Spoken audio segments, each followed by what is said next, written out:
Joshua, the successor of Moses, was one of the most important figures in Israel's history.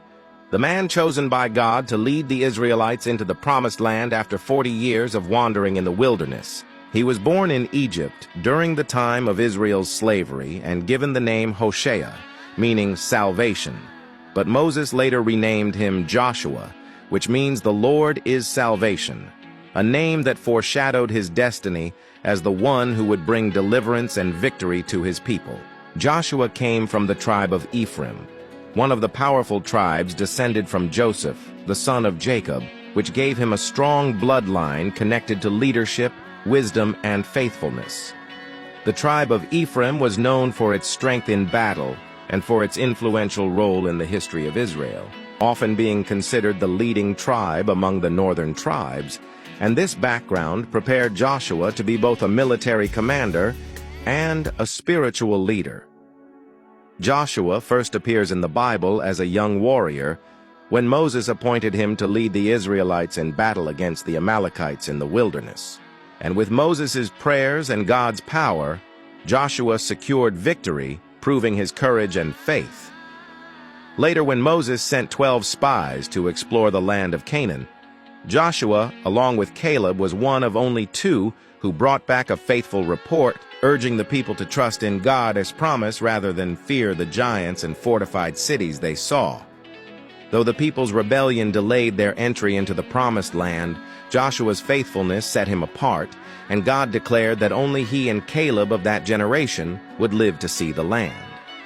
When Moses died, leadership passed to Joshua, and God himself encouraged him with the words, "Be strong and courageous, for I am with you wherever you go," showing that his strength would not come from armies or strategy alone, but from God's presence.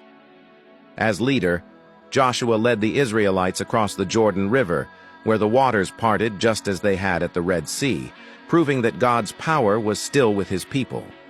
His most famous victory came at the Battle of Jericho, where the mighty walls fell after the Israelites marched around the city for 7 days blowing trumpets, a miracle that demonstrated God's deliverance through faith and obedience.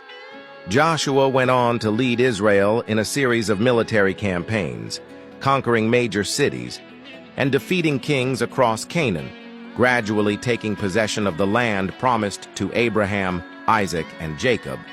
He then divided the land among the 12 tribes of Israel, fulfilling the covenant and ensuring that each tribe had its inheritance, showing his role not just as a warrior, but as a wise administrator and shepherd of his people. Joshua's clan strength came from his Ephraimite heritage, known for leadership, resilience, and a central role in Israel's history, and though he himself had no recorded descendants of note, his legacy lived on through his tribe and the people he led. In later history, Ephraim became one of the dominant tribes in Israel, often representing the entire northern kingdom. And some traditions hold that Joshua's influence shaped Ephraim's identity as a strong, warrior-like tribe. Joshua's life was not only about military victories, but about covenant renewal. For before his death, he gathered the people at Shechem, reminding them to serve the Lord faithfully, and declaring the famous words, "As for me and my house, we will serve the Lord." From his story, we learn about courage in the face of overwhelming obstacles, about faith that trusts God's promises even when others doubt, and about leadership that balances strength in battle with devotion to God. Joshua's legacy is that of a leader who finished what Moses started, who turned promise into reality, and who showed that victory comes not by human power, but by obedience to God.